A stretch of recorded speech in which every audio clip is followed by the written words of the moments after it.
Okay, good evening. Since it's 6 p.m., I will now call the Boquet Valley Central School District's Board of Education budget meeting to order. And to pledge allegiance, will you please stand for pledge of allegiance to the flag. Pledge Allegiance to the flag of the United States of America and to the republic and one nation under God, indivisible, with liberty and justice for all. Nope. Video just cut out. District's vision. As a reminder to all why we are here, the vision of the Boquet Valley Central School District is to become the best rural school in New York State. We will accomplish our vision by providing exceptional opportunities to all learners and preparing them to set and reach their future goals by embedding our core values into the student experience.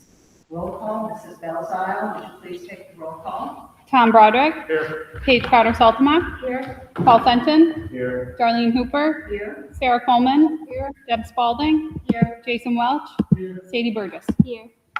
Thank you, Mrs. Belzile.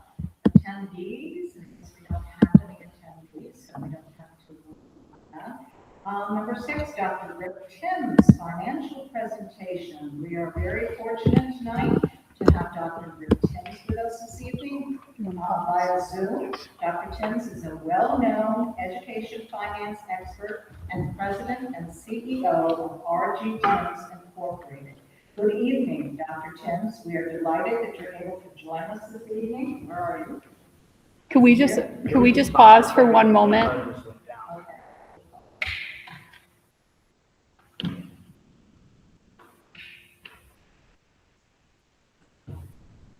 Technical difficulties. First time this has happened.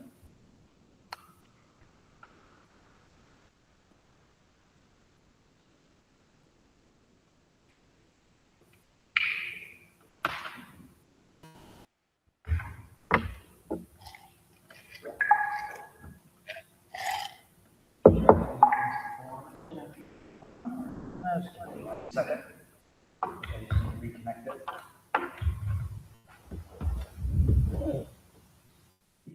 You're with us. Yeah, you can't hear you right now. Okay.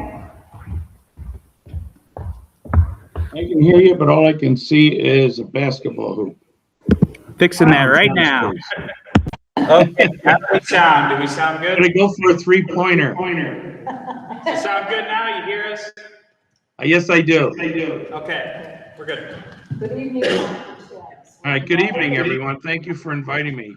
You can see me, is that right? Yes. Okay, good. In that case, I will share my screen, and let's just see if we can get this piece up.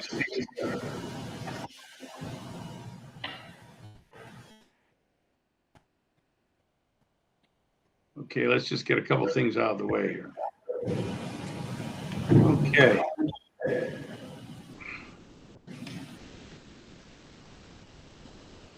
Can you see my PowerPoint okay?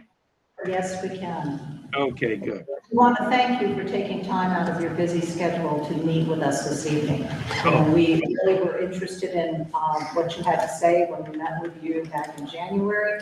And Yep. we're grateful that you're able to give this for the public as well and answer a few more questions. So That thank you. sounds great. That sounds perfect. Yeah. This is the same presentation that I gave in January, just in case anybody's wondering. So let me just review. I don't know who else is in the audience, but I would like to just take a moment to go over some of the things that we researched to do the project. We looked at the ST3 for the district for the last 5 years, of course.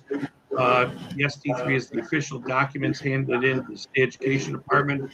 Talks all about the revenues and expense variances of the school district. We also look at the website aid calculations because they are updated every single month or every other month, depending upon what's going on. And of course, we're all waiting now with bated breath for the budget to pass, so we actually get some final aid calculation. We take a look at the district's external auditor reports and recommendations to make sure money is properly accounted for, that type of thing. We look at current capital projects data. Now, obviously, you're starting to plan a capital project. We also look at any existing bond anticipation notes and debt service schedules as they affect your tax cap and your district's finances. We take a look at foundation aid history and potential changes there. And of course, foundation aid is a real problem, particularly for your district. And the reason is because you are basically a save harmless district. What is actually helping to keep you afloat is the reorganization money, which is great.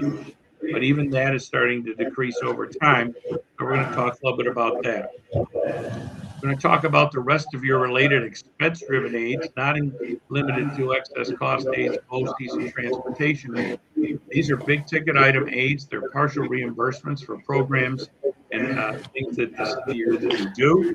For instance, transporting children to the school district, post-season services that you buy. And excess cost aids are really aids that cover major high-cost kids who are special needs children. We're going to talk about the types of reserves that the district has. In particular, we're going to talk about capital reserves specifically because they are one of the best kind of reserves they have. So we're going to talk a lot about that. We're going to take a look at the fund balance history of the district and future opportunities or threats. The opportunities that basically right now to exist, you have three major opportunities, I should say. You had one that has already ceased now, but you had a good COVID opportunity there where we had a lot of federal grants coming into the district, CRIS and ARPA grants, and that helped out operationally. But the other opportunity you have is the building incentive aid, which I'm going to talk about tonight because we've got to be using that pretty quickly. I'm going to suggest we move on a capital project pretty quickly. And we also have the reorganization operating aid, which is helping you out. So those are great opportunities. We're going to take a look at the examination of the tax cap calculations. For those of you who've known me for a number of years, you know that the tax cap is very important to the lifeblood of the district.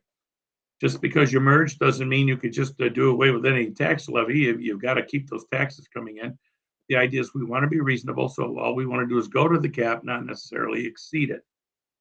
We want to talk about financial events, potential financial events that affect the tax cap calculation. So that could be future capital projects.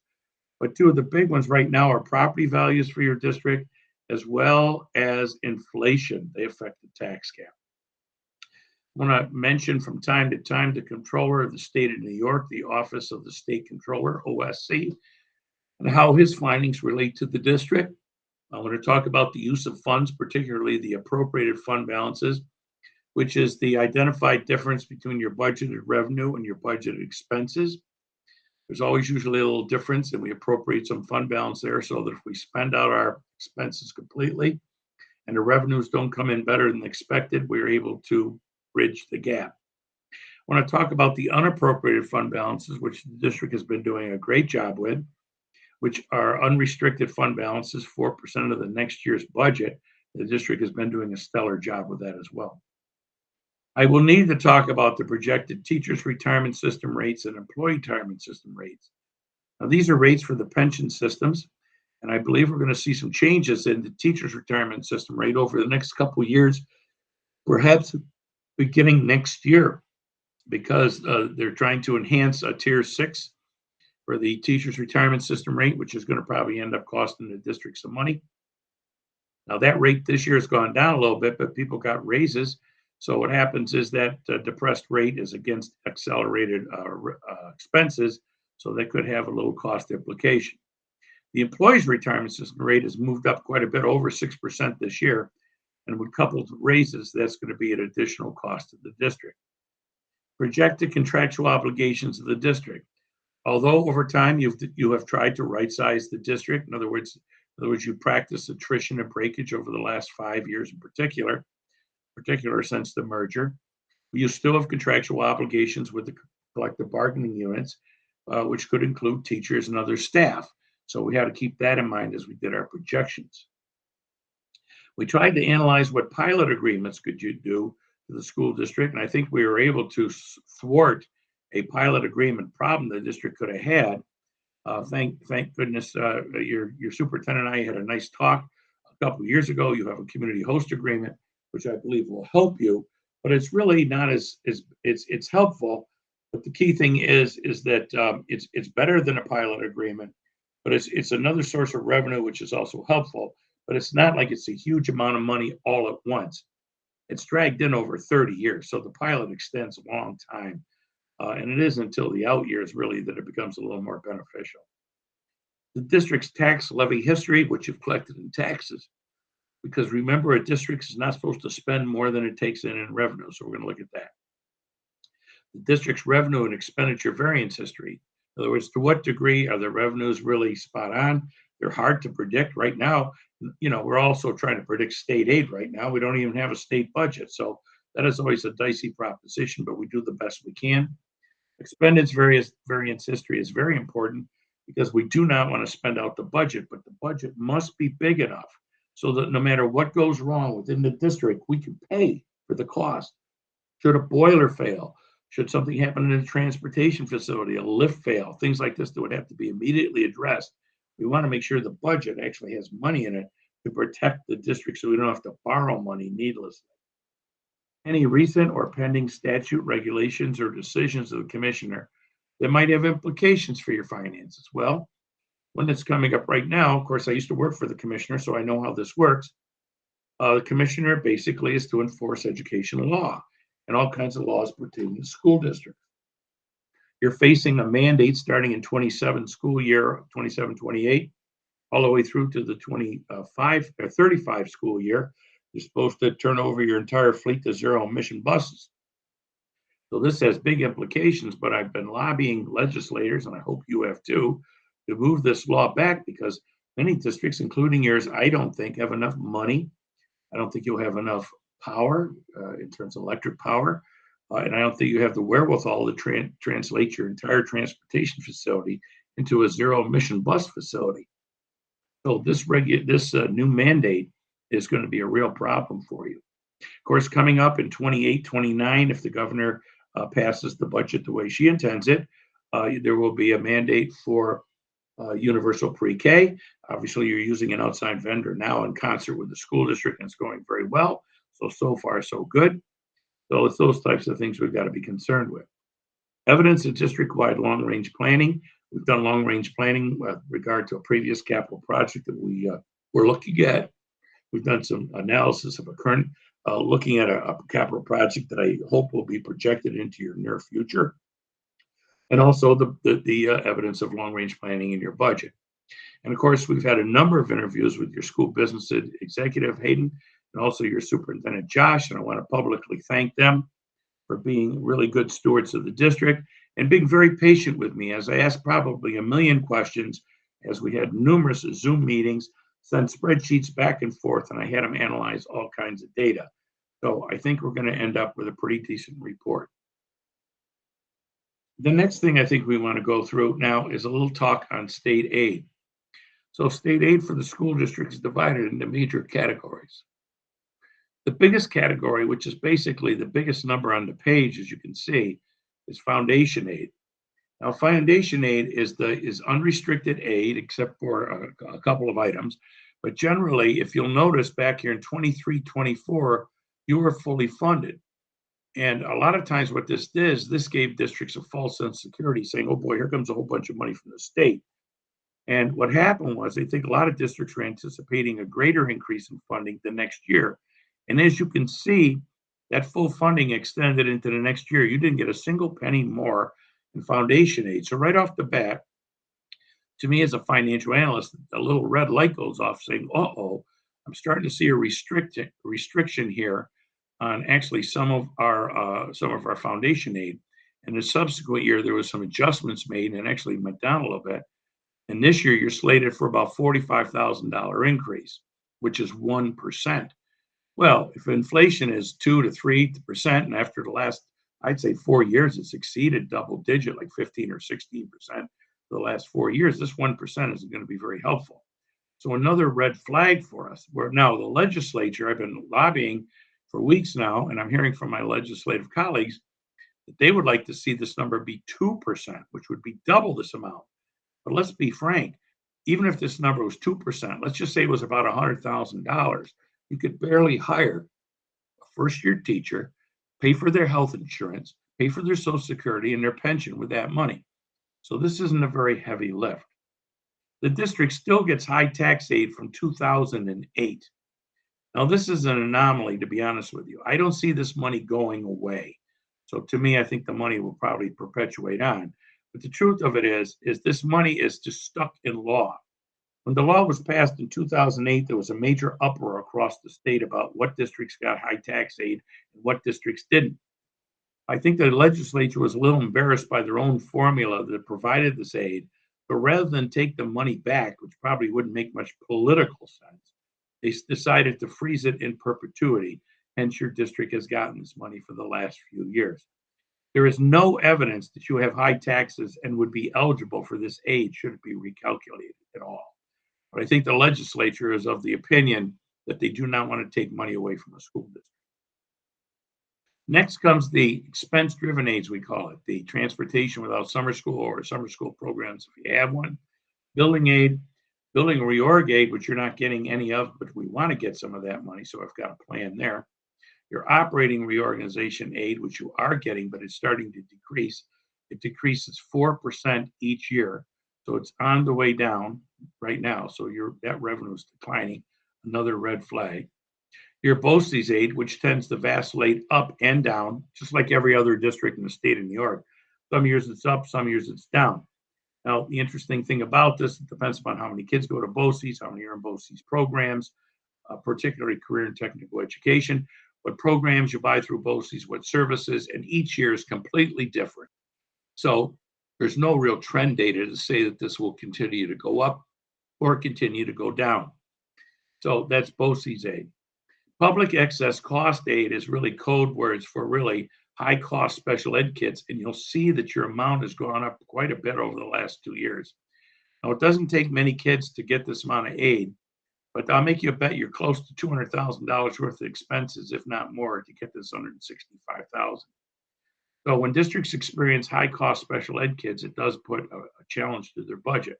Although we've got to say, as educators, these kids are most deserving of our attention, and therefore, even under federal and state statute, we have to put them in programs regardless of its cost, literally. Your private excess cost aid, you're not eligible for any aid at this time. Now, your building aid is still fairly flat and level here, not too bad. It's based on debt service schedules from probably about 15 years ago, so that's moving along. And your transportation aid tends to move up and down a little bit, depending upon what size bus you do, how many routes you do, how many miles you travel, number of students transported, and your enrollment, as well as, by the way, your property values are actually in this formula. So these are what we call spend to get. In other words, these are state supported. The state support is not 100%. Each one of them has a little different ratio of how much the state will support. But the key thing here is that without the state support, you'd have a hard time running your district. So we're very thankful that nobody has suggested a change in these formulas. So that's so far so good. But this is a new one that's hit you pretty recently, and that's an escalating cost. The rest, the software, library, textbook, and hardware aid tends to vacillate up and down with enrollment, but they also change the dollar value per child from year to year, so it tends to move up and down. You'll notice you do not get a lot of aid here. You're lucky if you get, let's say, 30, maybe a little over 30, 31, $32,000 here, but it all counts. All the aid you get really helps support the school district. The next one I want to point out is the universal pre-kindergarten aid. So I know you've got an agreement with another entity that helps you work this program. This program it's in orange because this money does not go into the general fund. It is actually taken care of in the special aid fund for its intended purpose. And of course, it depends upon how, they offer a lot of aid. Sometimes it comes true, sometimes not. Depends upon how many slots you can fill, how much the program costs, things like this. But by 28, 29, any 4-year-old who presents to the district will have to be educated either by the district or with a group associated with the district. So this could change over time. Supplemental public excess cost aid. You've got a little bit here because you actually have this high kid, this bump up here for this high needs child probably is driving this aid up. It's not much, but $3,796, but it does count. Now, this is all from the February run, which is subject to change based on the April budget. So the governor always likes to add up all the numbers above it. So she's believing you get $1.18 million in aid. Your general fund is really running on $6.96 million. We can't count the 219 because that goes into a separate fund. So the big question is what's going to happen to the aids going into the future? Well, I've stabilized them all. We know that based on your debt service schedule, you're going to have a little decrease in aid in the next year as some debt drops off. And we start to see this decrease here of this special reorganization incentive aid. The first 5 years you received, I think it was this amount of money, and then you dropped 4% a year, and you could see the amount wane into these green numbers going across, gets less and less. So basically, this would be like a little shot across our bow telling us we've got to find ways to become more efficient and more effective. And I've got a couple of ideas for you. And they're buried right here in this building reorganization incentive aid. So this number is 0 right now because you're not eligible for it because you haven't done a capital project since the merger. So I would implore the board to move forward on a capital project. I would probably suggest we take a look at potentially if we can get state ed to help us move some data around here. Maybe we start looking at this for a December vote or something like that. Because you're going to get about 90% of the eligible aid cost. Now, eligible aid cost is what we're waiting for from SED to find out how much that is. But I think this aid would help us do a lot. I think one of the big inefficiencies that the district has right now that it's having a rough time grappling with is you're still operating 2 full buildings here. And I think what we've got to do is get down to 1 building, renovate 1 building, get it in great shape over a number of building projects, and then get more economy of scale and efficiency. It's hard to practice attrition and breakage in terms of cost factors when you are trying to operate 2 buildings, 2 kitchens, dual classrooms with the same grade levels and all that type of thing. So really, we've got to fulfill the promise of the merger and try and get 1 building operating at peak efficiency. And of course, then we're going to have to handle the transportation facility too. So this is something I think that we're going to have to look forward in the future. Now, you are save harmless. They call it save harmless, or some people call it hold harmless. Now, this is a problem, too. You'll see you're only getting a 1% increase. That's correct because according to the state aid formula, you are actually eligible for $2.751 million worth of aid and not really $4.985 million worth of aid. But the governor has gone along with it. Now, 2 years ago, she really wanted to take this aid away from you. Matter of fact, I think I mentioned at the last meeting, she actually charged the Rockefeller Institute Commission to try and find a way to take at least half of this money away from you in the next 5 years. And they did. They came up with a plan to do it. But it became politically unavailable for her, so she reneged on that deal because she believes the school districts that start losing enrollment or have lost enrollment over the years, not particularly right now, but maybe in the last 5 to 10 years, should not be getting as much money as those that have gained enrollment. So she is after this money. Now, she's going to give 1% this year. I think you're going to get the money again. But I don't know where this is going in the future years. I don't know if these will be 0%, 1%, or they're going to take the money back. So that could put you in deep jeopardy. Now, there are districts out there that are lobbying the state legislature to take some of this money back. So there are districts that are very poverty stricken in the state of New York that believe that you're getting too much money and they're not getting enough and they want it. So I don't know if you're aware of this, but you are in keen competition for this money. I also want to point out that even if you get to 2%, as I said earlier, it's not going to be a big windfall for you. It'd be another $49,363. So it's not going to save anybody's budget. Matter of fact, all districts that are in the same boat as you, by the way, 2/3 of the school districts in the state of New York are just like you, save harmless. So they're in the same boat as you, which points out that the formula is not working very well. It needs major updates. And I want to talk a little bit about those. Now, let's just talk about this reorganization merger aid. So here was the amount I pointed out to you earlier when you were fully funded. You're getting $658,838,000 for a year. So what you can do with this, of course, is build reserves for it and operate your district with it and keep your programs going. And because you got both buildings open, this money is being used kind of inefficiently. But then in the 24-25 year, it went down by $65,000. So every year it goes down by $65,000. But what happens is it becomes cumulatively. So the $65,000 you didn't get this year, you didn't get it this year here as well, and another 65,000 on top of it, bringing the total you're losing that year to 131. So you have to understand that this is really multiplying on you. In other words, this 65 isn't here, it isn't here, it isn't here, it isn't here. This is the second 65 that's lost with the first 65. This is the third 65 that's lost with the second 65 as well as the first 65, and so on, all the way until you get down to this number, which would be in 2034, there will be no more of this aid available. The last year you have any of this aid is in 2032, 33. So this becomes a jeopardy. Now, I think what people don't understand is how this actually affects a district. Now, I'm talking money here, but let's pretend I'm going to write a story. I'm going to give you a little story that I told in January. And I'm going to try and get exactly right, but I'll be close. But the idea is you have to understand that things compound. So let's just pretend instead of money, this stuff was a commodity, and this was your household, and you were losing something. So in this year here, for instance, let's just say your microwave oven didn't work. So your microwave doesn't work. So now you go out without that year without a microwave oven.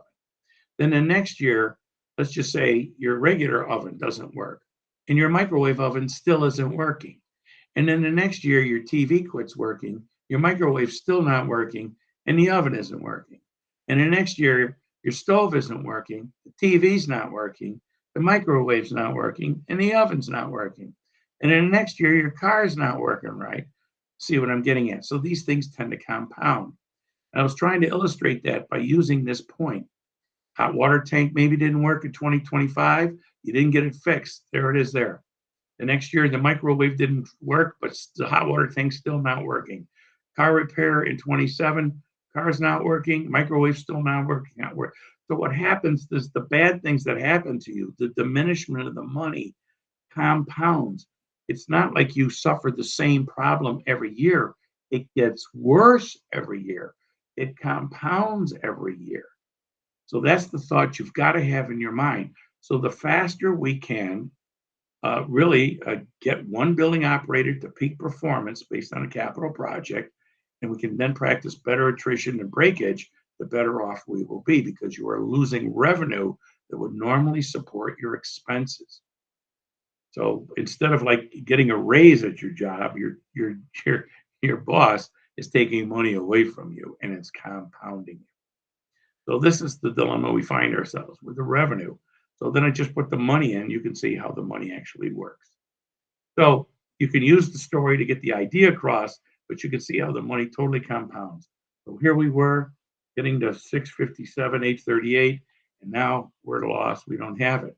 But here you were getting operating at 1.6 million, but the compounding loss is closer to 3.6 because you keep losing ground increasingly every year. So that's a lesson. But you do and have done some good things with your district. You've built reserves. Now, you don't have a workers' compensation reserve, and that's okay because you're really not eligible for one because you're not self-insured in workers' comp. So the controller would love that, by the way. You have $70,000 in your unemployment insurance reserve, and that's really appropriate, no problem there. The controller would also love that. Your ERS and TRS reserves are really kind of lackluster. I wish there was a little bit more money in those reserves. But the key thing is we got to start someplace. So the truth of it is you can see they have increased over the years. So there's been an attempt to bolster those reserves up. Nothing in the property and liability reserve and a couple dollars in the insurance reserve just to take care of deductibles and things like this. And of course, it's moved just a couple bucks. This is fine planning. It shows long-range planning and making sure the district is protected. You really don't have any property or liability claims rearing its ugly head, so there's no real reason for these reserves. Now, tax certiorari reserve. You've had some tax certiorari claims over time. And when we take a look at the tax certiorari claims, we've got to keep in mind is that if these things are adjudicated in a court, now a tax certiorari claim would be an example, would be, say, for instance, I have a home or a business in your district, and I get my tax bill and I say, wow, this tax bill is out of whack. And the reason it's out of whack is because the assessor misassessed me. I'm assessed it too high. I think they overdid it, and therefore I'm paying more than my fair share of taxes. So actually, I take the entity that the assessor works for, usually the town, the court, but I also take everybody I pay taxes to because they're based on that assessment. Like it could be a village, it could be a town, it could be a county, and it also could be the school district. If I win my case, a judge could give you 60 days, 90 days to pay me for as many years as I've paid the wrong amount that the judge determines, and you'd have to pay me cash. You can't owe it to me, you'd have to pay me cash. So having a reserve like this is great. But keep in mind, once those cases are adjudicated and there's no reason for this reserve, you must transfer the money back into the general fund. So having a tax certiorari reserve when you have the claims is a good idea. The reserve for employee benefits and accrued liabilities. Excellent idea. I wouldn't put any more money in here. I would favor these two reserves over this reserve, just a small modification if I were you. But I would have my auditor tell me how much should be in here, and I would underfund it a little bit because it's so hard to get the money out of here. You have used it appropriately from time to time. Matter of fact, if you'll notice, it has ebbed and flowed a little bit. So you're starting to tap some of your reserves, which the controller, by the way, would like. This can only be used for unused sick, personal, and vacation days when an employee leaves service in the district. Now, if you had a retirement incentive that said, Rick, if you retire tomorrow, we'll give you $2,000, you couldn't use this money. But if you said, Rick, we'll give you an extra $20 for every unused sick vacation day, yes, you could use that money. So it's got to be tied to that benefit package. Now, you have wisely, very wisely, created a capital reserve for transportation and maintenance, a 15-year reserve. 15 years is perfect. 10 million, perfect. Started in 2024, perfect. So what actually happens here is you had a previous reserve and you've just built it in the last couple of years right in here. You can see it updated in 2024. And I worked with your previous business official before you merged on that plan, and I'm glad to see that this is built up. The good thing about this capital reserve, like all capital reserves, it allows you to pay cash for an item that other districts may borrow money for. So let's just say, for instance, it's transportation and maintenance reserve. Say you needed a pickup truck, say you needed a bus, and you were going to buy it. You could take the money out of this reserve and pay cash for those items, and therefore not pay a financial advisor to go borrow the money and not pay interest on the money because cash is king. This is evidence that the district has great forward planning, is trying to find ways to save money, and the interest can accrue into these accounts as well. The other one you've got is this capital reserve for construction. Again, 15 years, 10 million in 2024. So we took some big leaps in 2024 and we started building up that reserve. You can see it right here, and we've used it a little bit. The key thing here is this is why you build up this money. When you do a capital project, we'll say you wanted to do a $10 million capital project, you could take 5 million of this, use it for the capital project, and then only borrow 5 million, not the whole 10 million, lower your interest costs, but still get aid on the $10 million project. So these capital reserves are a gift that keeps on giving. My only lament is that if we had become more efficient sooner, I think we probably could have had maybe a tech reserve somehow. I made this one up. I put a couple blank ones in here. I made some up. Classroom furniture, we could have had one for. We could have had another one for capital construction. We could have had one just for vehicles of some sort. We could have one for equipment. So there's all kinds of capital reserves you could have. So that's something to consider in the future should you have surplus funds. And the idea is to build surplus funds and then put them in these capital reserves. So this might be something for future examination. Reserve for repair. We don't have a reserve for repair, nor is there a real need to have one. If we could get our capital project going, I think we would have a real less need for it. I'm not a fan of the reserve for repair because it's highly restrictive and you can only repair things with it. So for instance, when you repair, like you repair something, you don't get any aid on it. But if you replace something, you get aid on it. So I like this capital reserve for capital improvement better than a repair reserve. So real no harm done there. Mandatory reserve for debt. The mandatory reserve for debt is if you had, well, say for instance, you do vacate a building and you end up selling the building, I don't know, to an entity or another a government or a person or whatever. If you owe debt on that building, you would have to take the proceeds from the sale, in other words, the money you receive from the sale of the building, and put it into this reserve until that debt was absolved. Okay, so it might take a year, a couple of years, but you're not eligible for it right now.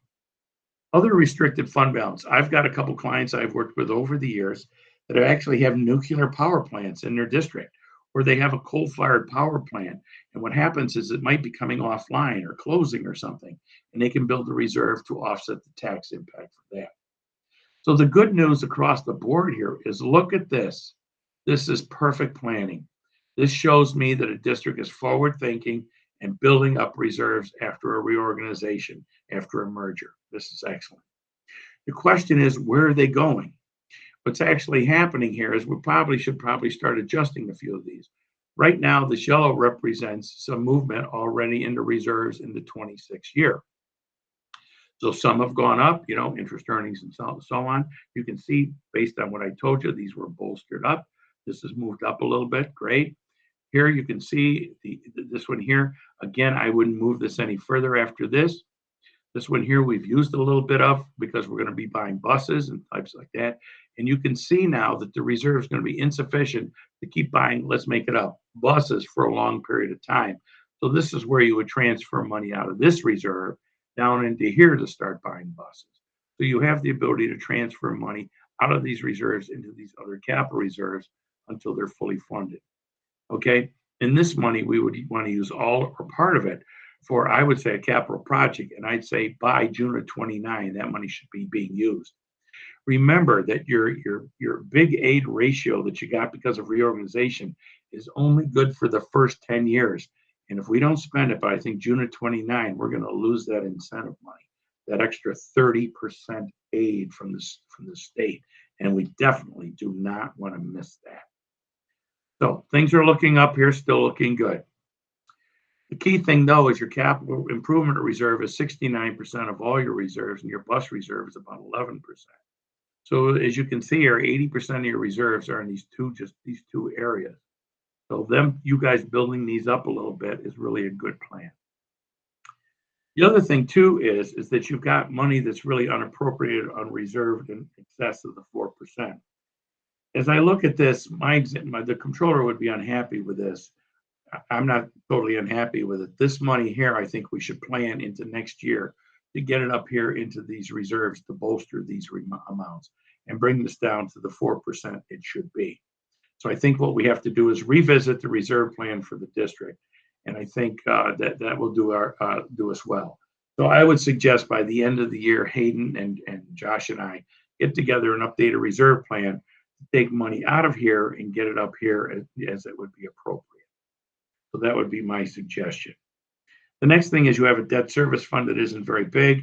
And of course, I would start using this in a small way to offset debt. And your school lunch fund actually goes up and down here a little bit, but it's on the way down.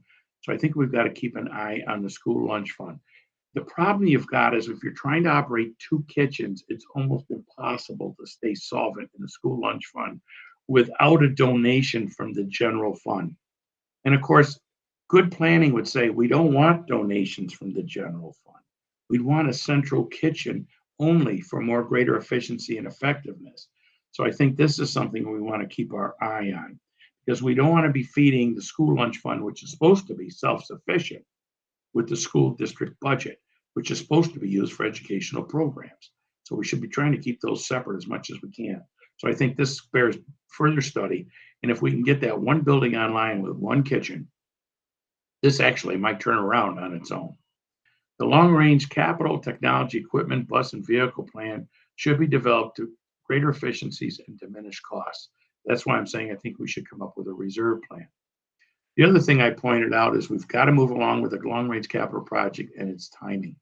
We've got to take a look at vehicle and equipment purchases into the future, especially if we have a single building. Of course, we've got to talk about the transportation facility. We always are looking for technology upgrades and replacements. So there's technology updates, for instance, servers and software, but there's also upgrades in machinery, such as maybe laptops, Chromebooks, and things like this. And bus purchases. Right now, I see no way that you could afford the zero emission bus initiative unless they almost handed you all the money to upgrade your bus garage and to buy the buses. And of course, that's based on if your public will even approve a vote for the purchase of those items.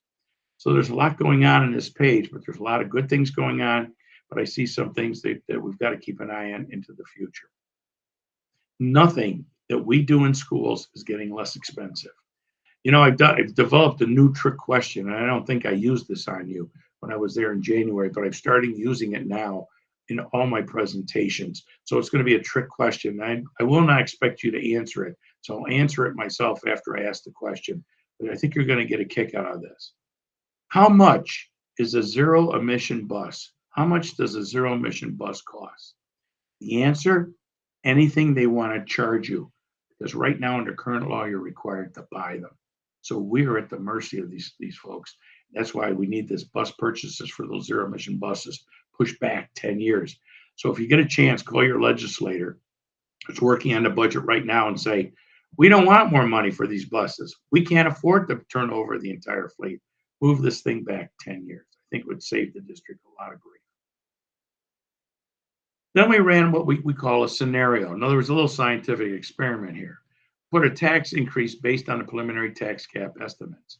So this is our preliminary tax cap estimate. Obviously, it's subject to change because inflation could change. We could have the tax-based growth factor change. A lot of things could change.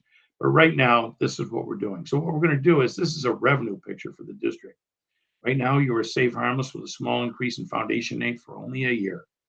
You have variable BOCES public access cost aid costs for, in other words, special needs kids.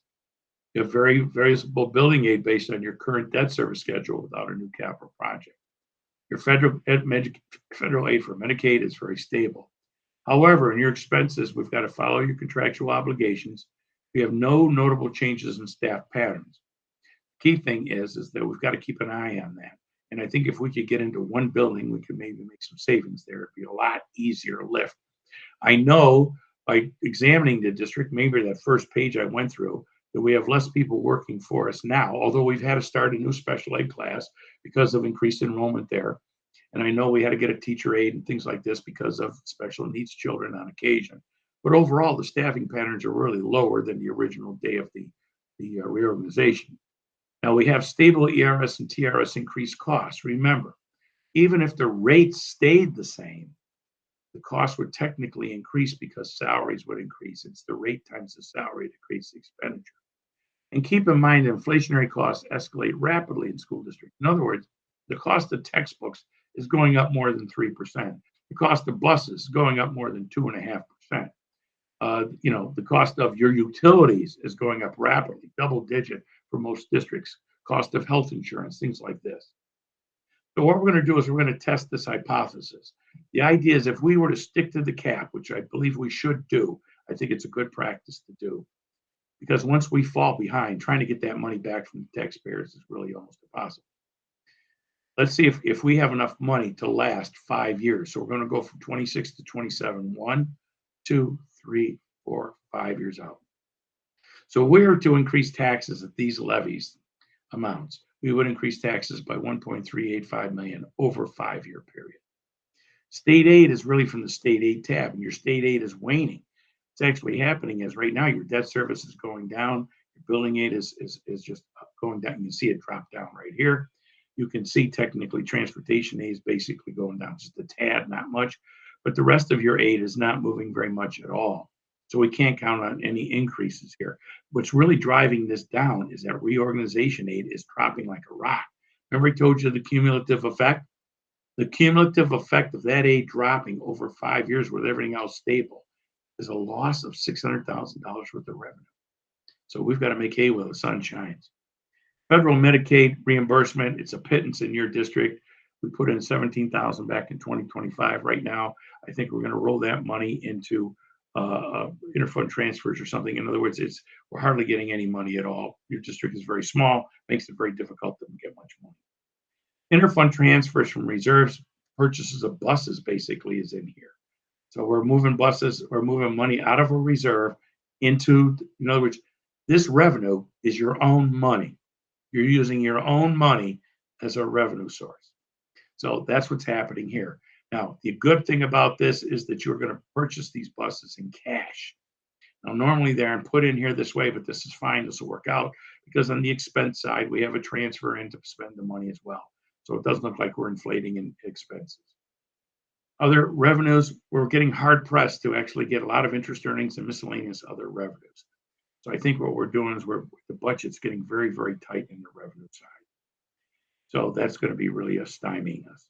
So the other revenues overall, at least where we left off in January, of course, your budget isn't your budget until it's approved, was about here. We're looking at about a $400,000 increase overall.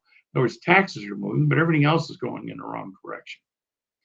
Now, if we take a look at expenses, which are moving completely different than everything else, what I did is I brought over your revenue side over here. So you can see it.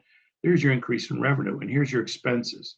So we divide the budget into major categories: salaries and other, general support, salaries other, instruction, salaries other, transportation, salaries other, and so on.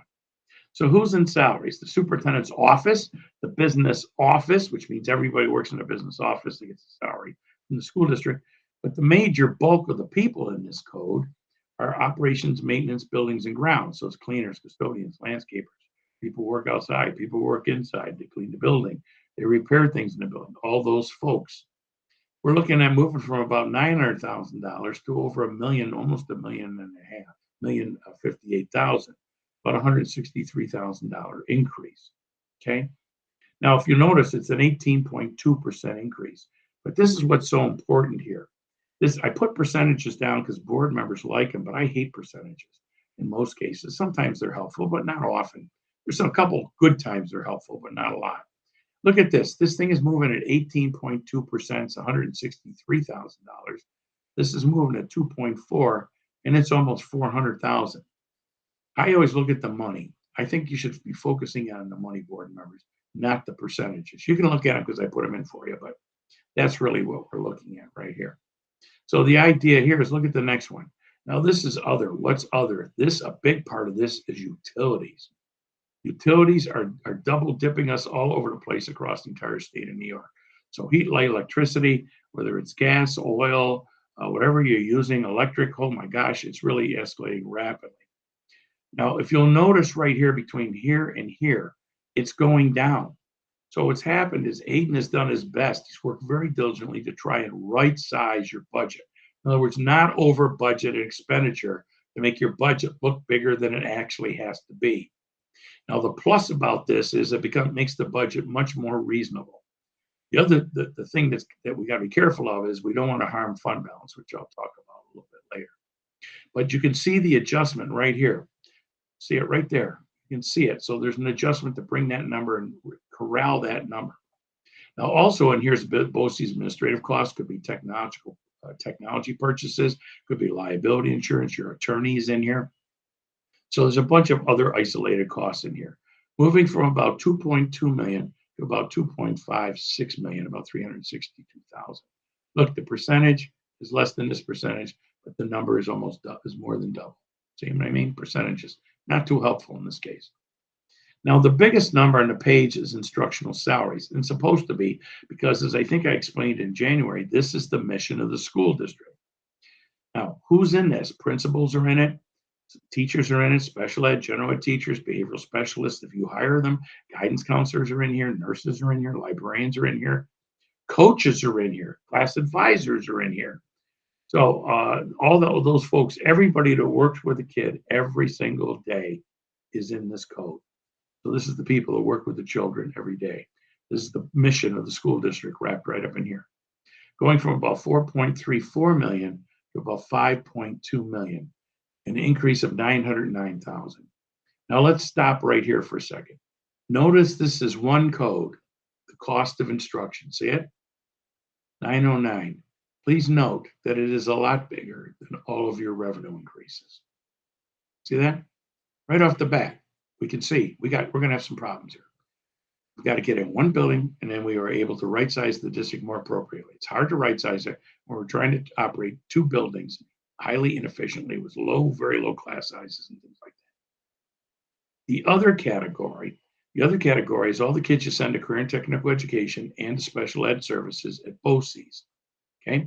Now, the key thing here is it's also the supplies, the materials, the textbooks. It's, equipment for the chemistry lab and the science labs. It's going to be the ball for the PE courses, okay? All those types of things are in here. So the copiers, the paper, the textbooks, all that business is in here. The business of education, what we need is our tools. Staff development is in here through BOCES, going from about 2.5 million to almost 3 million, 500,000 up. This number alone beats this number right here. So you can see, in other words, we're in great shape right this second. It's the compounding of numbers going forward as they become more and more expensive. Transportation, 418,000, going to about 479. If you'll notice, hardly moving. Very austere budget here, 61,000. Other in here, 606. Notice the right sizing this budget. No more extra trips. We got to corral the number of trips and the number of routes that we go on. Got to get a grip on this. And of course, we've got some buses in here, purchases of buses. So therefore, we're starting from this number. And therefore, what happens is we've depressed it, even though we've got the buses in here. So it looks like these two numbers, that's what's counting for this 105 down. Even it ends up at 500,000, but you can see we lost 100,000 between this 5 and this 606. Now, we've got employee benefits. Now, employee benefits are all tied to salaries, right? There's people who have salaries get benefits, and they are retirement, which would be pension, Social Security costs, workers' comp, health insurance, and miscellaneous other. Unused sick personal vacation days. It could be buyouts for health insurance. It could be unemployment insurance. It could be a whole bunch of things that you're paying miscellaneously. A lot of districts have costs here. The biggest of them, though, however, is health insurance. And health insurance is moving at a really good clip here, and you're not alone. Districts across the state are struggling with health insurance, and I think I described it in January. I said, during COVID, hardly anybody went to the doctor. If they were sick, they probably went to the hospital because they had COVID. Nobody went anywhere, basically. Everybody kind of stayed home. Matter of fact, you sent all the kids home with their own laptop, for you remember, and staff too. So what happens here is, but after COVID, what happened was everybody started going back to the doctor. So it put a lot of pressure on the health insurance consortia and school districts that were self-funded. So what happened is costs started to escalate over time. Look at the difference between these two budgeted numbers. Look at this. Between last year and your current year. Look at that. $300,000, one area. That's 10% right there. So what happens is everybody gets their knees fixed. They got their hip fixed. They got their eyeballs fixed. They got new glasses. They got their teeth fixed. They got their shoulder fixed.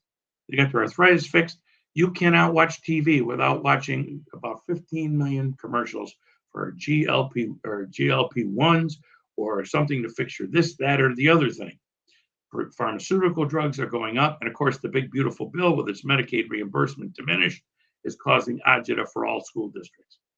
Yours is going to move from about $3.7 million to almost 4.5, almost 800,000 up. This number alone as well is much bigger than this number. So as well as we've done so far, the world is now changing on us. So we've got to make greater effort. Now our debt service is basically waning down here, and you can see it falling down, so that's a diminished cost. But the problem is we're getting nothing done. So we've got to get the infrastructure of these buildings up to date. Where I'm just waiting for our next big event that's going to help us close the building. We got to get going. Buses, you're buying buses here, but the thing is that remember, you're going to run out of those reserves. I pointed it out when I did the reserves, so we may have to borrow for buses down here, which will add to our cost. Your BOCES bond interest and percentage, that's the thing's going to be wrapped up here in a couple of years, so that'll be going away, so we have a diminished there.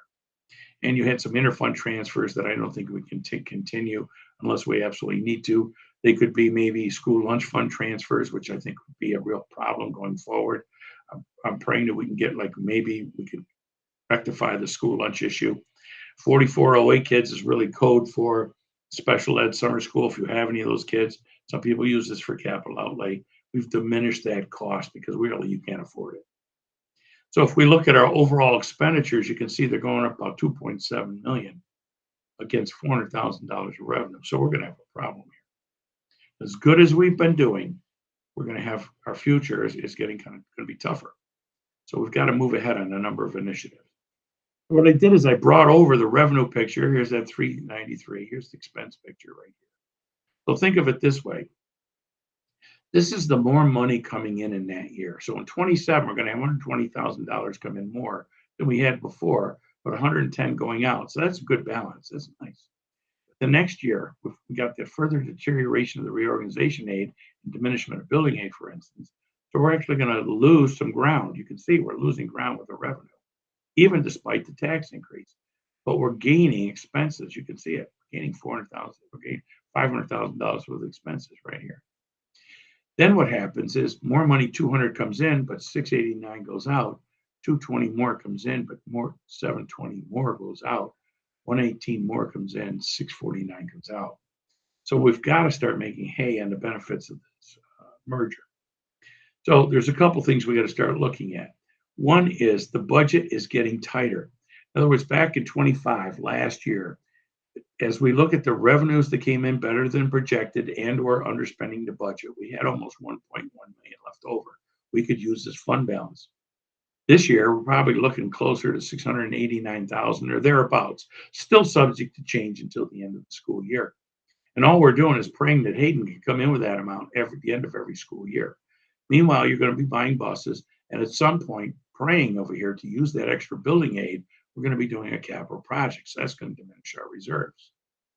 At the same time, we want to carry that 4%. So this number plus this number, these two numbers together. So let's pretend this is 700 and this is $700,000 as well. That would be $1.4 million.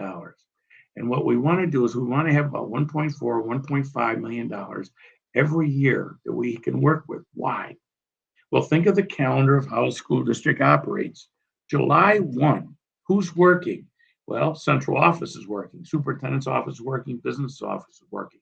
Matter of fact, that not only is the business office working, they're ordering everything they need for the school year. So Hayden's busily working, trying to order everything, order, probably praying that invoices and for payments do not come in until probably deep into September, because he only has $1.4 million to horse around with here to operate the district that is really a $16.5 million budget.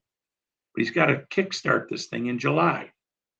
Meanwhile, buildings and grounds is working. They're all working. He could be paying liability insurance. He could be paying health insurance. He could be paying, your attorney. He could be paying some BOCES bills, okay, with this $1.4 million. So he needs what we call cash flow. And anybody that doesn't understand cash flow, here's simple. If you don't believe that we should have this money, or you think we have too much money, what I need you to do is when you get your next paycheck, I need you to spend it all immediately so that you aren't able to pay your mortgage and you can't pay your car payment. Then you'll understand what cash flow does. We need this because we got bills coming in before state aid comes in. Matter of fact, how much tax money comes in the month of July when all this is going on? None. How about the month of August? None. And the first week of September, a trickle, maybe at best, if you collect it yourself. Meanwhile, what about state aid, your other big revenue source? The other big part of this revenue is state aid. What's happening with that? Well, state aid does come in August, September, and October, but from that state aid check, the state subtracts the pension costs for your entire staff, no matter who they are, for the entire year all at once. So you get a pittance. Meanwhile, the last week in August, the kids show up and they start getting involved in sports or going to class, or you have staff development days, faculty shows up, you have to start payroll. You're getting those diesel buses ready by the second week of September, definitely. You've got diesel buses running all over the district. You got the drivers driving, the librarian librarianing, the guidance counselor guiding, teachers teaching. Everybody is moving, everybody's getting paid. How much tax money do you have then? A trickle if you collect it yourself. Most of the tax money comes in by the end of September, into October, and into November. The biggest state aid check the school district gets is the month of March. So you need all the cash flow you can get. So we cannot continue to drop fund balances in the budget every year. We've got to maintain these fund balances. The next thing is what happens here. So right now, we've got a totally balanced budget. You can see it for 26. Here it is, look at right here. Now, this one's off by a couple bucks, but that's where we left off in January. Hayden, I'm sure, smart guy, he's really trying to figure out either how to ameliorate this or absorb it somehow. But let's just use it as our example.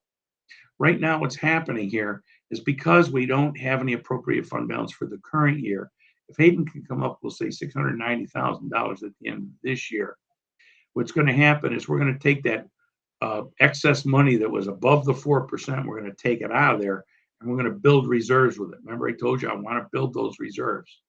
And he can do that with some of this money and some of that money that we're going to build reserves with from that unappropriated unreserved fund balance. But what happens here is the next year he's going to need a little money. It's a pittance. So technically speaking, though, we're going to be taking money out for the bus. So we're going to lose a little fund balance in reserves. You can see it right here. And we're going to need some appropriated fund balance. The problem becomes in the next couple of years.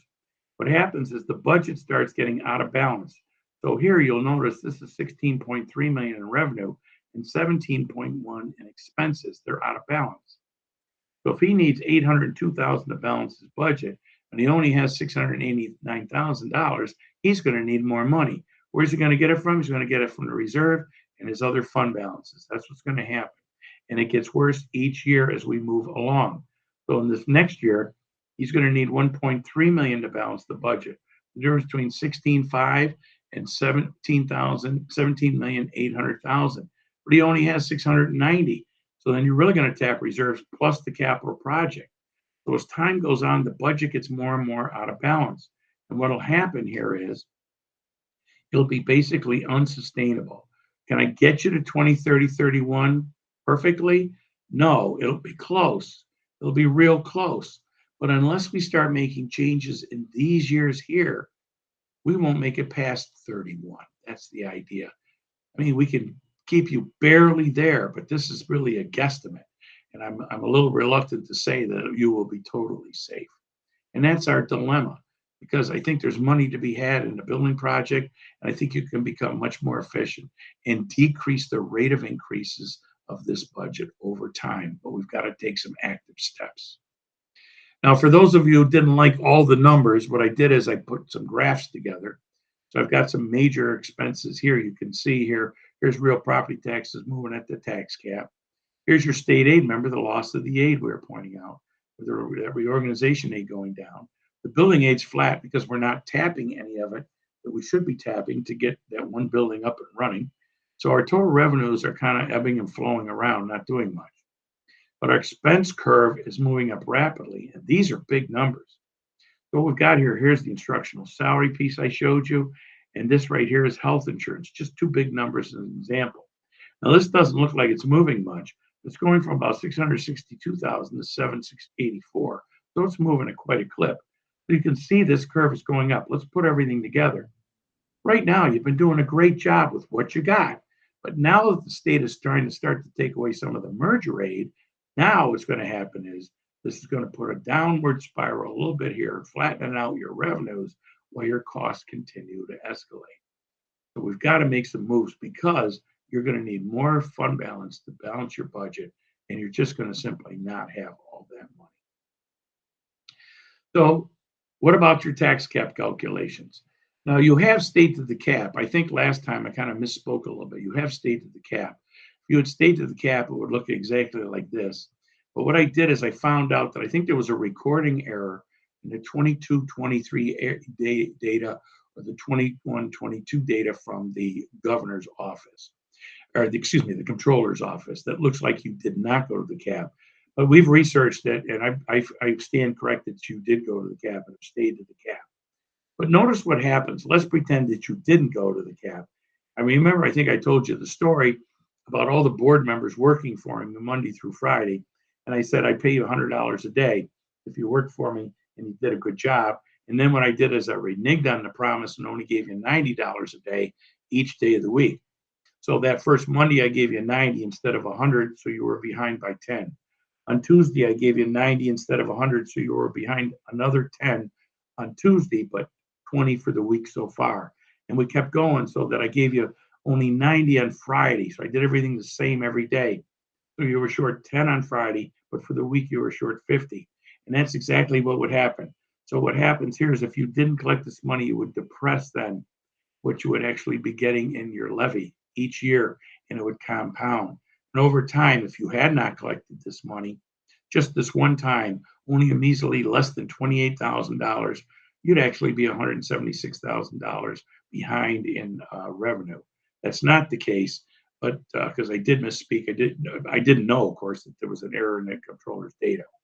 But the key thing is you can see the effect of not going to the cap. We cannot have that happen. So please don't even give that a thought. Right now, you've got full values going up, so I think you're going to be okay. The next thing I did is I pointed about the community host agreement. Wasn't that going to save us? Well, if you'll notice, this wouldn't pay, these first 4 years of this community host agreement, they wouldn't pay for a single large diesel bus if you had to buy one. So to me, this is not the panacea it looks like. Maybe by down here it would be great. But the problem is, can you imagine how much a bus is going to cost 30 years from now? Oh my goodness. We'll be flying to school. We'll be into Jetsons. This wouldn't pay for a single bit over the same period of time. So technically speaking, a $400,000 bus, we'd have to wait till year 20 to be able to afford the bus. So this community host agreement is not, it's not as helpful. It is helpful, but it's not as helpful as people would like to think. The dilemma that's faced by the district with regard to this aid business is you have an increasing burden in special ed needs. That's what's really starting. That's why you had to start a new special ed cost. That's why probably to you, it looks like you got more staff than you had before because of these increased special ed costs that you had to do for the new class and all the accoutrements that go with it. But the truth of it is you've lost basically about 347, what they call TAPUs, weighted students. In other words, general ed and special ed kids over since 2007-8. So this is why the state's denying you aid. And now your combined wealth ratio, your property and income values on average are above the state average. So this would signal to the state that you are less deserving of more money because you have the physical capacity in either salaries and or property to pay for some of the education of these kids yourself. Hence why we're going to the cap. And your share of the state ratio, your share of the money isn't moving at all. Matter of fact, you can see that the expected local contribution of your district in the education of these children by formula is going up. So the state would point to this and say, look, you've got full value property values increasing there. You have greater capacity to collect taxes. We hope you're going to the cap. You can see the calculation here. Your amount of community poverty isn't really huge. It's 12%. So what happens is you don't have a lot of huge homeless kids, foster care kids like this. You may have some, but it's not a huge amount per se. You have a good group you have a cadre, should we say, of economically disadvantaged family that get the SNAP program, RICKY program, things like that, or would be eligible for free or reduced lunch.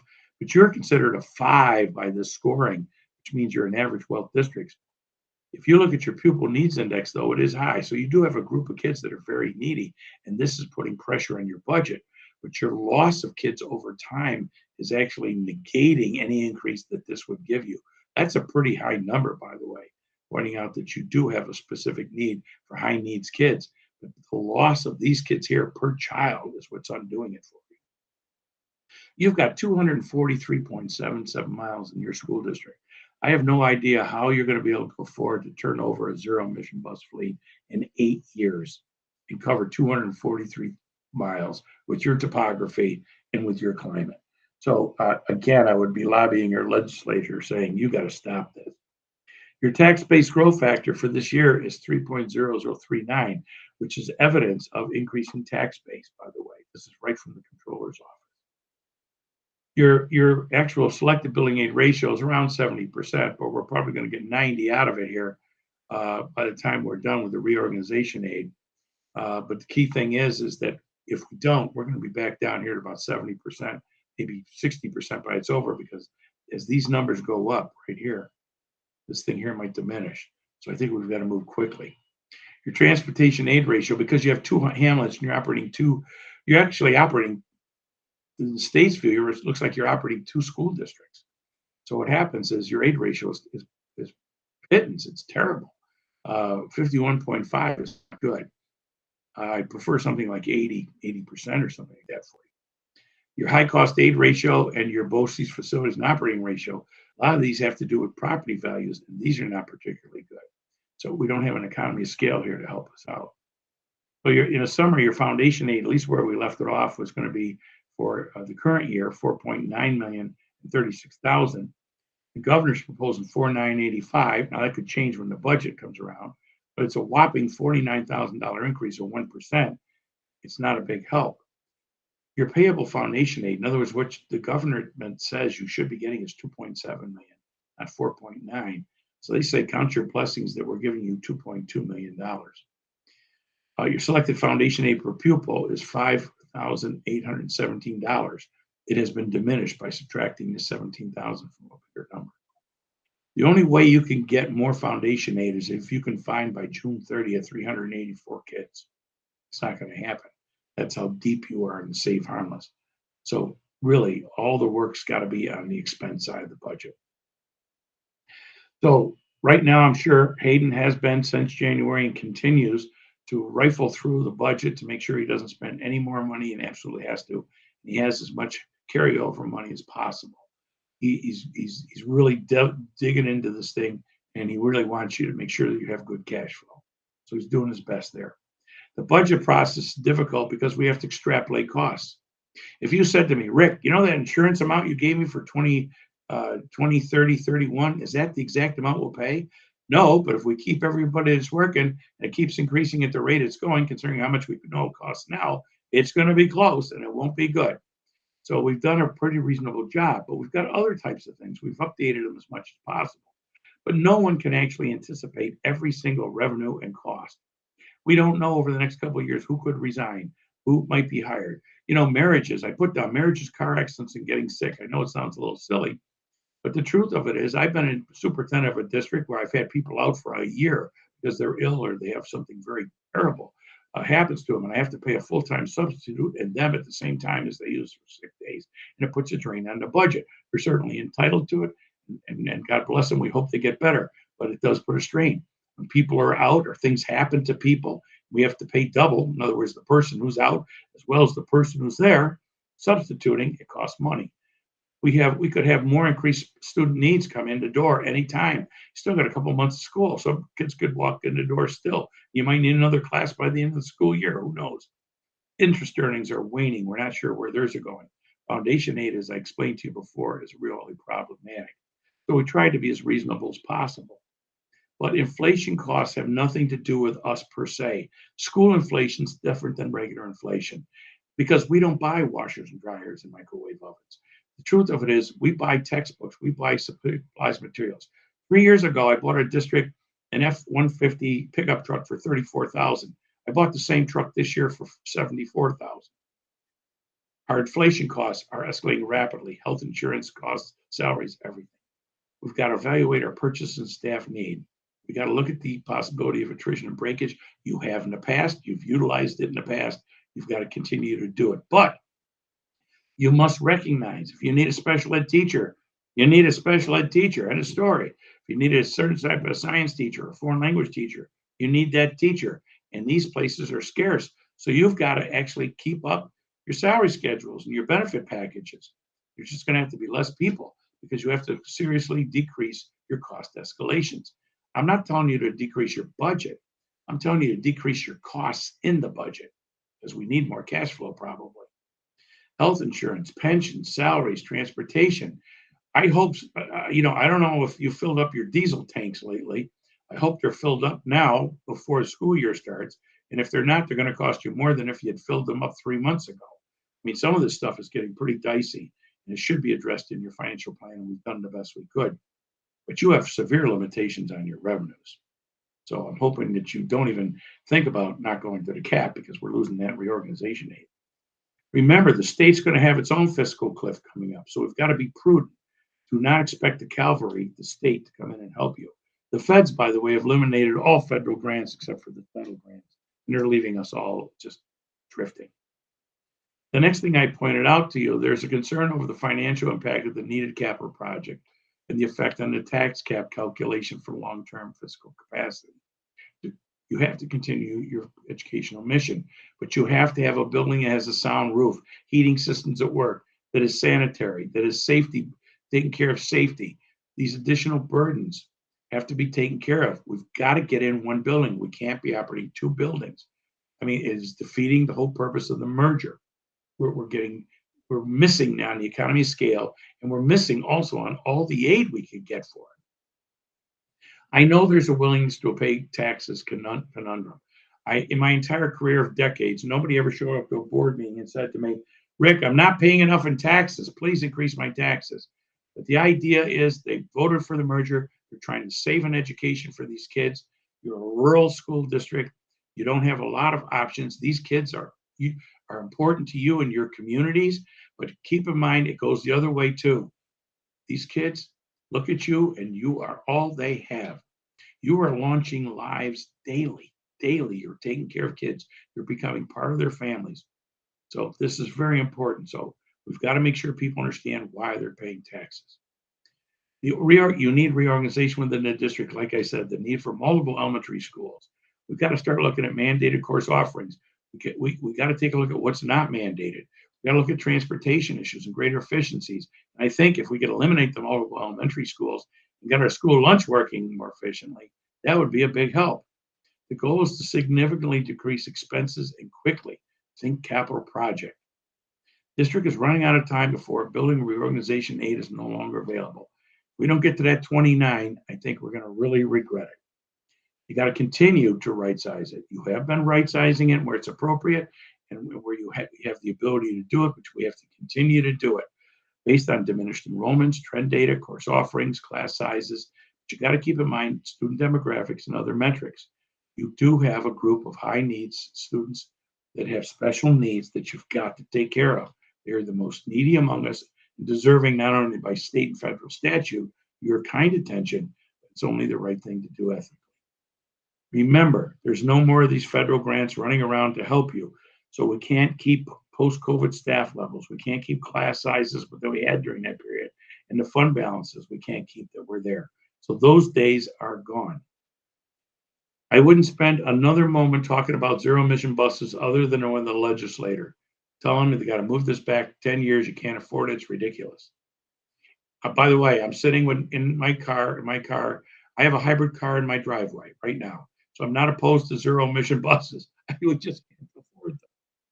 The distance between your revenue expenses are going to grow significantly over the past few years, and they have, and becomes more magnified because what happens is expenses move faster than revenues. The diminishment of that reorganization aid will have a significant negative impact on your finances.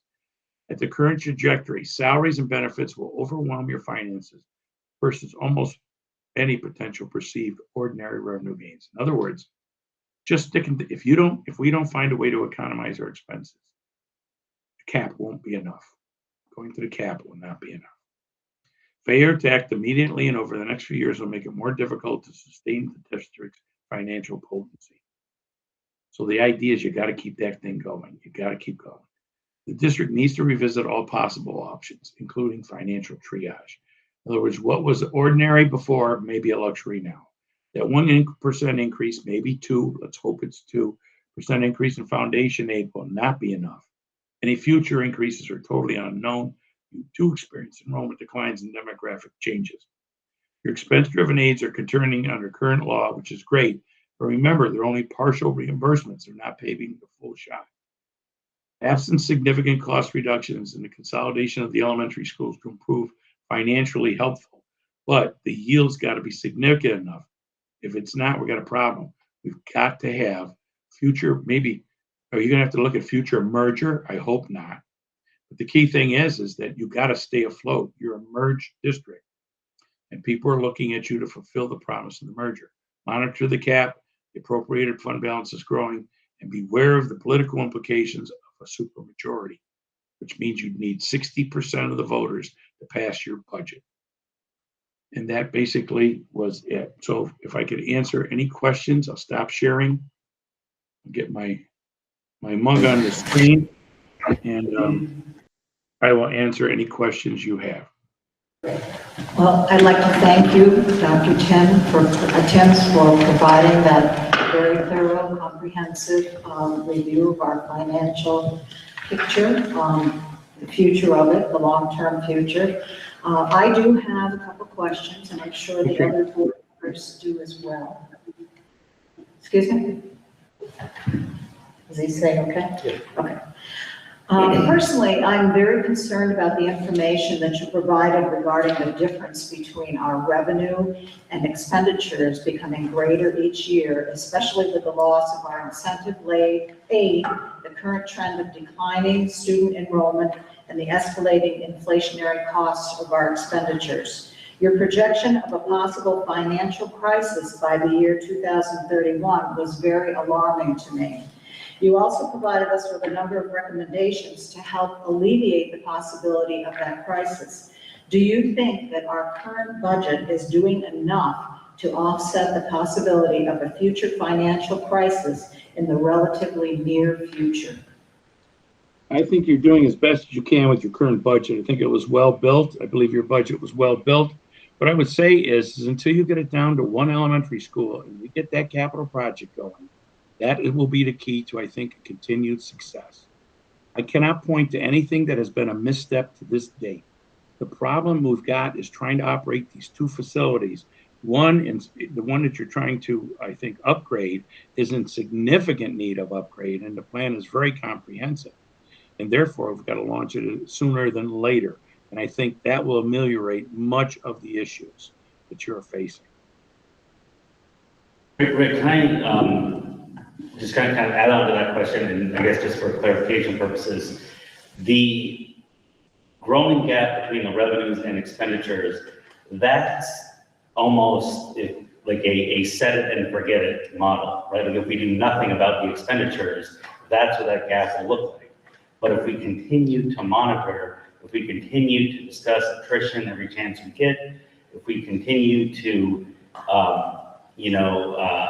hire staff for lower salary than we had budgeted for. So all those little things, if we take those steps, then those will help to reduce that gap. Yes, absolutely. That's in my recommendations. Matter of fact, I said you've got to consider attrition and breakage throughout. In other words, it's not an event. It's a process that you have to continue. Every district, by the way, has to do it. You're not alone. Every district has to look at attrition and breakage now, because costs are escalating statewide. It's not just Boquet Valley. So yes, keep that practice up, Josh. I would say yes. I have one more question, and then I'll let someone else have the floor.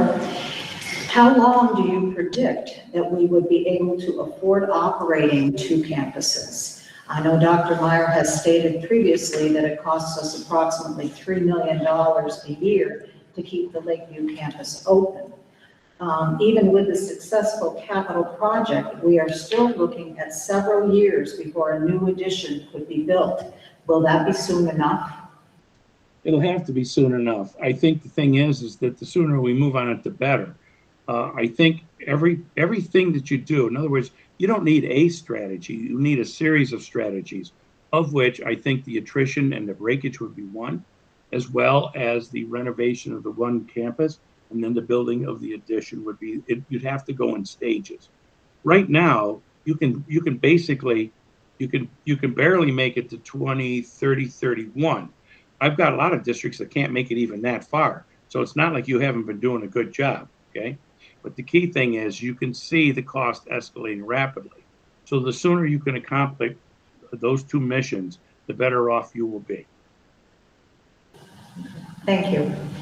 Anyone else, any other board members have a question for Dr. Timms? With all your numbers, Dr. Tim, how much is the incentive aid? Like, I think it's 388, is that what we've got so far? 3,881? In what? Incentive aid. I don't understand. Right now, you want to know how much your incentive aid that you're receiving in this year? Is that it? Accumulated so far, how much overall? So I'm just wondering how much of our fund balance was exactly, like if we hadn't gotten incentive aid, our fund balance would be even lower. If you had not received, if you had not received that incentive aid, your fund balance would be lower, yes. About what you said, 3 million something Okay. altogether. I'm not sure if this is for Dr. Timms or Dr. Meyer, but the reorganization or consolidation aid that we would get if we went into one building, does that start when we go into one building or we approve the project? So Rick, feel free to weigh in on this. So just about the additional aid, that's the aid that we would get from the capital project. Right. So So once there's we two approve- different, there's two different aid categories. Let's go over that because that sounds like it's a confusing part, and it is for most people. There's two categories of reorganization aid. One's called reorganization operating incentive aid. Okay, and that's the aid that you have been receiving since the first year of your merger. And it was, it's now decreasing at 4% per year. That is operating aid. In other words, that's to operate the district. The one I was also talking about is what's called the reorganization building aid incentive aid. And that is an extra, that would give you up to about 90% of eligible expenses would be paid for by the state if you actually do capital projects on your buildings. That is only good for the first 10 years of the merger. After that, that aid would drop from, I think it's the 90 down to closer to 70 or 80, I think it's 70 or 60%. So in other words, you would actually lose an incentive to get the capital project done sooner than later. It's kind of like this. Let me use a colloquial example. If you buy, I'm your Uncle Louie, and if you buy a new car next week, so you can keep your job, I will pay 90% of the cost of the car. But if you wait for a month to go get that car, I'm only going to pay 60% of it. Does that make Tim, sense? does that get, yeah, does that get, so if we had a capital project, say $60 million, we get 90% aid on it. I should have used a better number for math, but, does that comes back to the district over the say a 30-year bond, right? So it comes back to the district. So, Well, no, it's a little more complicated than that, actually. So let me explain a little bit about it. So first of all, it's 90% of aid eligible expenses. So one of the things we're waiting for from the state that we really got to get going on, and we're not holding it up, they're holding it up, is exactly how much aid will they give us on a building. So the problem we ran into in the first capital project was they were only going to give us, I don't know, like $30 million on a $60 million aid. So we're going to get 90% of 30 million instead of 90% of the 60 million because they said your enrollment was so low that they weren't going to pay for a campus that size. So we're waiting for them to find out what size campus they'll pay for. Now, the length of the bond is determined by a bunch of factors. If it's a simple renovation, it would be a 15-year bond. If it's an addition, it would be a 20-year bond for that portion of the project. And if it was a new building, which we were trying to do, it would be a 30-year bond. But the state wasn't interested in the new building or the 30-year bond. So that's where that went south. But the problem you've got is that unless you can upgrade one of the buildings and build the addition, you cannot consolidate into a single site. So you're actually operating too many school districts simultaneously with major amounts of inefficiency. The other building you could then shutter or sell or rent to BOCES or something like that. So the dilemma, it's kind of like I got two houses and I'm trying to keep both going and I'm trying to live equally in two houses. 2 full kitchens, 2 full staffs, 2 full sets of teachers, classes full, right? Running back and forth with a transportation system, right? And that is the dilemma. Yeah, I think we understand that. My question is, how does the reorg building aid come back? Or how does that come into the district as revenue? It comes into the district as revenue. Okay. So what happens is they will say, okay, based on how much is aidable and based on your 90%, we'll provide you this amount of aid for 15 years, 20 years, or 30, whatever we end up doing in the project. And they simply send us a check. Thank you. Yep. Annually. Yep. And just to clarify, that has nothing to do with the act of getting the 2 buildings together. It's related to the capital project work. Right. That is just for building aid work. period. Then there'll be efficiencies in operating expenses that we will be able to realize once we actually consolidate. That's the idea, yes. The vote this year So that, without knowledge of the aid? no, so we need to get, and Dr. Davis, feel free to correct me here, the question was kind of order of operations here. We can't vote until we know what it's gonna cost, right? We need Right. we need to wait We for know- the state. Right, we have to know two major issues. One, we have to know what the state education department is willing to aid based on your, what they call maximum cost allowance. We're waiting for them to complete that calculation and send it to us, desperately waiting. Number two is then we would need to know the cost of the project, and then we could calculate the actual impact. And we could actually calculate the reorganization aid.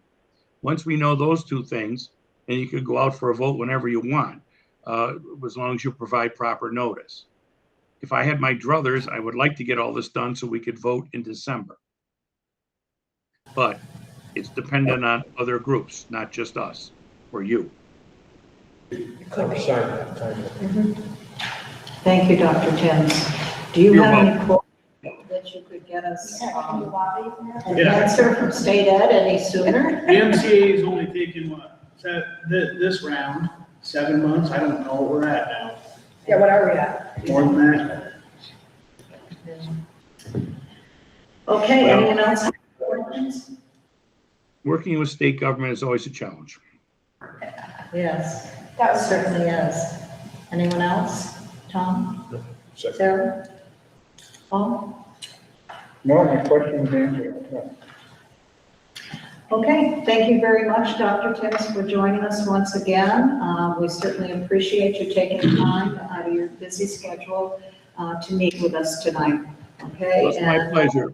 And Josh and Hayden know how to get a hold of me, and we will continue to work on this project and put pressure on state ed to move forward, try and help out. Okay, do you think if the Board of Education sent a letter? to No, that would state- actually be the wrong thing to do. That would be really bad.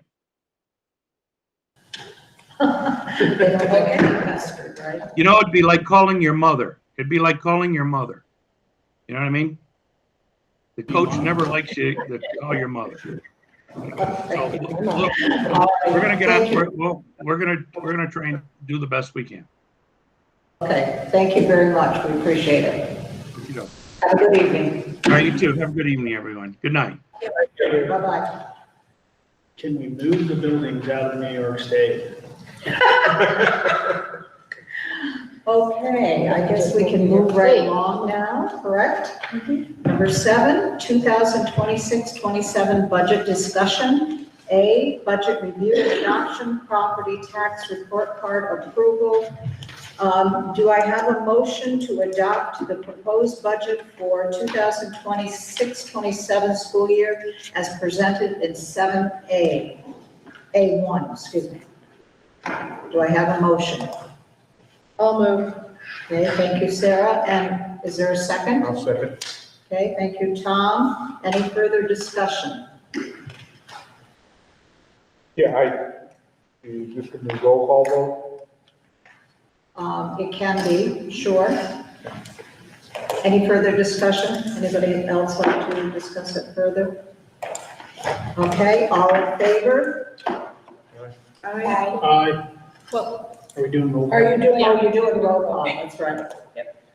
so we'll start here. Sarah Coleman? Yes. Tom Broderick? Yes. Paige Travis Altamont? Yes. Darlene Cooper? Yes. Deb Spalding? Yes. Jason Welch? Yes. Paul Fenton? No. We have 6 yeses and 1 no. Okay, motion for item 7A, 1 is approved. Now do I have a motion for the approval of item 7A, number 2? Is there a motion? I'll move. Thank you, Jason. Second? I'll second. Thank you, Paige. Is there any further discussion on this? This is for the property tax report card. All in favor? Aye. Opposed? Abstentions? Motion for item 7A2 is approved. Number 8, personnel consent agenda. Do I have a motion to approve item 8A? I make a motion. Thank you, Tom. Second? A second. Thank you, Paige. Is there any discussion on this? All in favor? Aye. Opposed? Any abstentions? Personnel consent item 8A is approved.